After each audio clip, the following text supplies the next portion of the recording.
Pani predsedníčka, pán komisár, kultúrna rozmanitosť Európy je naším spoločným bohatstvom.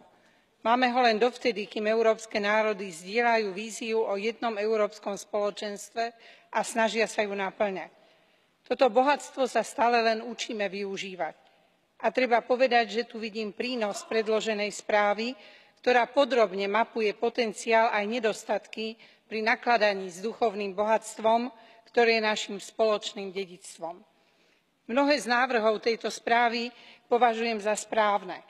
Principiálne však nesúhlasím s tým, aby sa tzv. Rodová ideológia a rodové hľadisko priraďovali k spoločným európskym hodnotám ako solidarita, subsidiarita alebo dôstojnosť ľudskej osoby.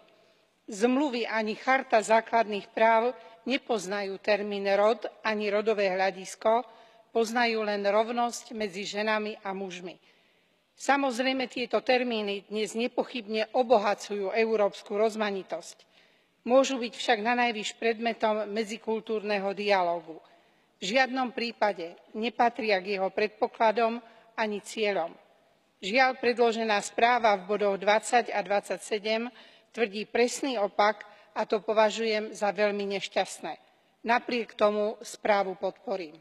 Ďakujem pekne.